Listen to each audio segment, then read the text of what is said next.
السلام علیکم ورحمۃ اللہ وبرکاتہ۔ الحمد للہ رب العالمین والعاقبۃ للمتقین والصلاة والسلام علی رسولہ الکریم وعلی آلہ واصحابہ وصحبہ اجمعین، اما بعد۔ قال النبی صلی اللہ علیہ وسلم اسوأ الناس سرقۃ الذی یسرق فی صلاته، قالوا یا رسول اللہ وکیف یسرق فی من صلاته، قال لا یتم رکوعها ولا سجودها۔ نماز میں اطمینان اور سکون بہت ضروری ہے، بلکہ یہ نماز کا رکن ہے۔ نماز وہ عمل ہے جو ایک مسلمان پر کلمہ طیبہ کی یا کلمہ شہادت کی گواہی کے بعد سب سے پہلے فرض ہوتا ہے، اور حدیث میں آتا ہے کہ قیامت کے دن سب سے پہلا سوال بھی نماز کا ہوگا۔ اللہ کے نبی صلی اللہ علیہ وسلم نے فرمایا کہ اول ما یحاسب بہ العبد یوم القیامۃ الصلاۃ، قیامت کے دن بندے سے سب سے پہلا سوال نماز کے بارے میں ہوگا۔ فَإِن صَلُحَتْ فَقَدْ أَفْلَحَ وَأَنجَحَ، اگر نماز والا سوال درست ہوا تو آدمی کامیاب ہو جائے گا۔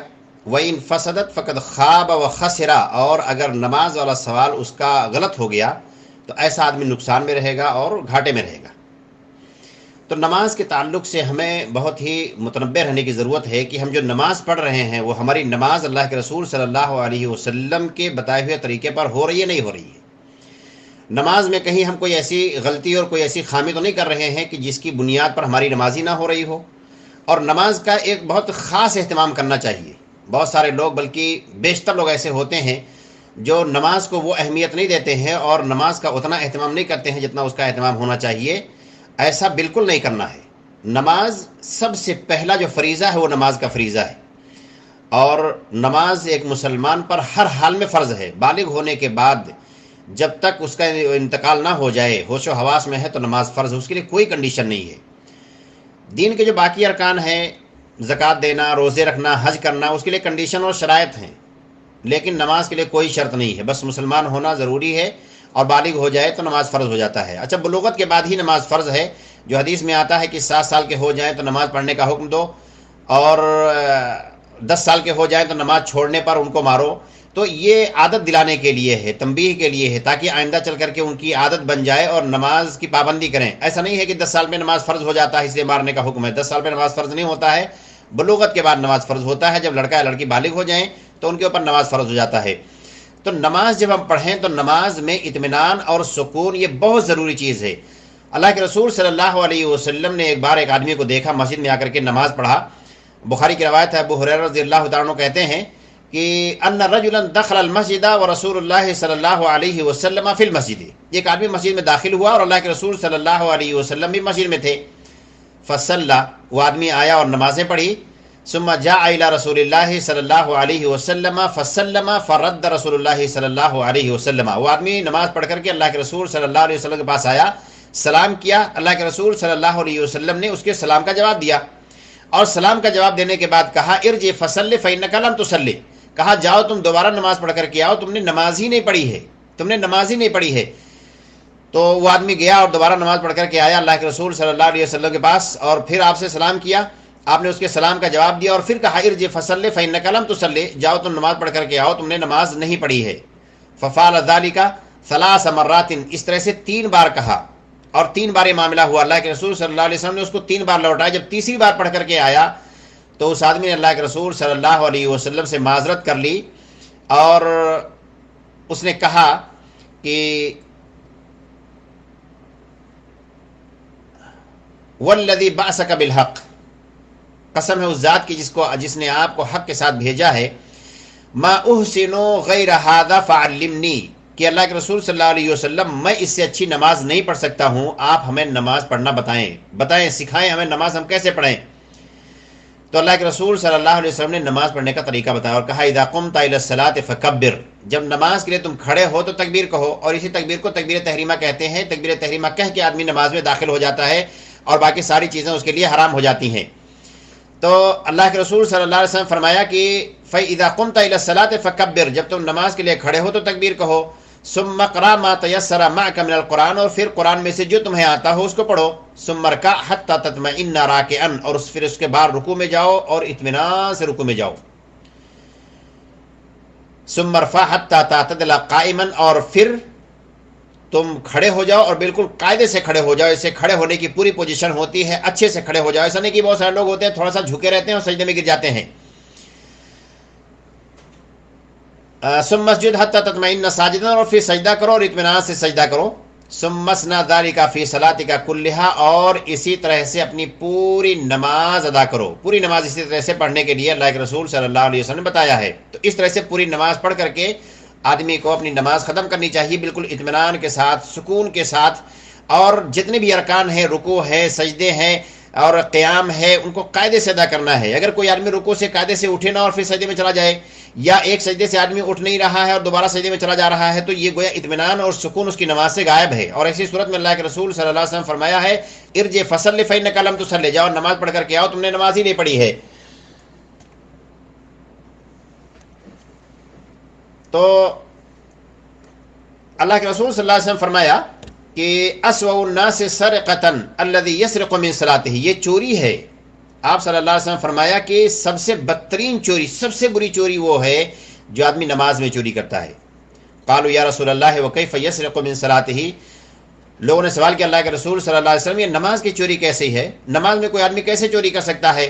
تو آپ نے نماز کی چوری کا ڈیٹیل بتایا کہ نماز میں یہ چوری ہے, لا یتم رکوعها ولا سجودها. نماز کی چوری یہ ہے کہ آدمی اپنی نماز میں رکوع اور سجدے قاعدے سے نہ کرے, یہ نماز کی چوری ہے. او قال لا یقیم صلبہ فی الرکوع والسجود, اپنی ریڑھ کی ہڈی کو, اپنی پشت کو سجدے میں اور رکوع میں بالکل برابر نہ کرے, نہیں جس طرح سے سجدہ کرنے اور رکوع کرنے کا حکم ہے اس طرح سے رکوع اور سجدہ نہ کرے. تو اللہ کے رسول صلی اللہ علیہ وسلم فرمایا کہ یہ نماز کی چوری ہے. چنانچہ جب ہم نماز پڑھیں تو نماز کی چوری سے بچیں. ہم رکوع کریں تو قاعدے سے رکوع کریں, بالکل اطمینان سے رکوع میں چلے جائیں, اور پھر رکوع سے کھڑے ہو تو اطمینان سے کھڑے ہو جائیں, پھر سجدے کے لیے جائیں. نماز میں جہاں پہ رکوع اور سجدہ یہ نماز کا رکن ہے, اسی طرح سے نماز کا رکن اطمینان اور سکون بھی ہے. اگر اطمینان اور سکون غائب ہے تو پھر نماز نہیں پڑھی جا سکتی ہے اور آدمی کی ایسی نماز نہیں ہو سکتی ہے. اسی لیے اللہ کے رسول صلی اللہ علیہ وسلم نے اس آدمی کو کئی بار لوٹایا کہ جاؤ نماز پڑھ کر کے آؤ, اور دوبارہ نماز پڑھ کر کے آؤ, تم نے نماز ہی نہیں پڑھی ہے. ایک دوسری روایت میں اللہ کے رسول صلی اللہ علیہ وسلم فرمایا ہے اتم الرکوع والسجود, کہ رکوع اور سجدے تم قاعدے سے کرو, مکمل کرتے رہو. یا معاشر المسلمین, اللہ کے رسول صلی اللہ علیہ وسلم نے آگاہ فرمایا مسلمانوں کو, اے مسلمانوں کی جماعت, لا صلاۃ لمن لا یقیم صلبہ فی الرکوع والسجود, اس آدمی کی نماز ہی نہیں ہوتی ہے جس کی پشت نماز میں رکوع میں اور سجدے میں بالکل برابر نہیں ہوتی ہے. جس طرح سے رکوع اور سجدہ کرنے کو حکم ہے, اگر بالکل قاعدے سے سجدہ اور رکوع نہیں کر رہا ہے تو ایسے آدمی کی نماز ہی نہیں ہوتی ہے.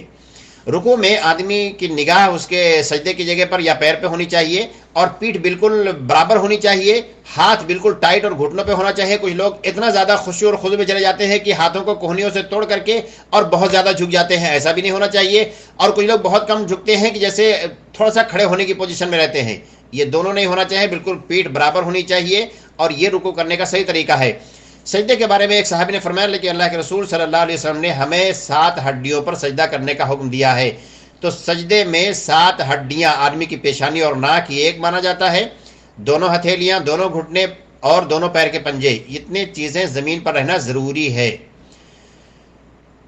اور عمرو بن عاص, خالد بن ولید, شرحبیل بن حسنہ, یزید بن ابو سفیان, یہ چاروں لوگ کہتے ہیں کہ رسول اللہ صلی اللہ علیہ وسلم نے ایک آدمی کو دیکھا اور وہ آدمی اپنی نماز کے رکوع کو مکمل نہیں کر رہا تھا, قاعدے سے رکوع نہیں کر رہا تھا.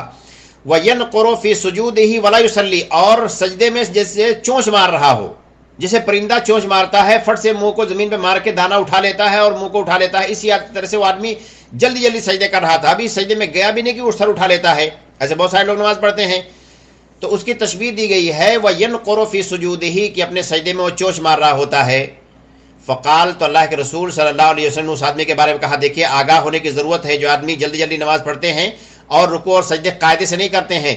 تو اللہ کے رسول صلی اللہ علیہ وسلم نے اس آدمی کے بارے میں فرمایا کہ لو مات هذا على حاله هذا, کہ اگر یہ شخص اپنی اسی حالت میں مر جائے, یعنی جس طرح سے نماز پڑھ رہا ہے اسی طرح سے نماز پڑھتے ہوئے مر جائے, اپنی نماز کو سدھارے نہ, مات على غیر ملت محمد, تو یہ محمد صلی اللہ علیہ وسلم کی ملت پہ نہیں مرے گا, یعنی ہماری ملت سے خارج ہوگا. ینقر صلاتہ کما ینقر الغراب ایسے چونچ مارتا ہے سجدے میں جیسے کہ کوا چونچ مارتا ہے۔ اور ایک دوسری روایت میں ہے اللہ کے رسول صلی اللہ علیہ وسلم فرمایا کہ مثل الذی لا یتم رکوعہ، کہ اس آدمی کی مثال جو اپنے رکوع کو مکمل نہیں کرتا ہے، وینقر فی سجودہ، اور اپنے سجدے میں صرف چونچ مارتا ہے، یعنی جلدی سے سجدے کر کے سر اٹھا لیتا ہے، اس کی مثال اللہ کے رسول صلی اللہ علیہ وسلم کیا فرمائی ہے کہ مثل الجاع، بھوکے کی طرح ہے، اس آدمی کی طرح ہے جو بہت بھوکا ہے، الذی یاکل التمرۃ والتمرتین، بھوکا تو بہت زیادہ ہے لیکن ایک کھجور یا دو کھجور کھا لے، ولا یغنیان عنہ شیئا، جبکہ ایک کھجور یا دو کھجور اس کو آسودہ نہیں کر سکتے ہیں۔ اسی طرح سے اس آدمی کی مثال ہے جس کو سجدہ کرنا ہے قاعدے سے، سجدے میں جا کر کے اللہ تبارک و تعالیٰ سے دعائیں مانگنی ہے، اللہ تبارک و تعالیٰ سے مغفرت طلب کرنی ہے، لیکن وہ آدمی ایک چونچ مار کے اٹھا لیتا ہے، تو اس کی مثال ویسے ہے جیسے کوئی بھوکا آدمی، بھوکا تو بہت زیادہ ہے لیکن کھاتا صرف ایک کھجور یا دو کھجور ہے، جس سے اس کی بھوک مرنے والی نہیں ہے۔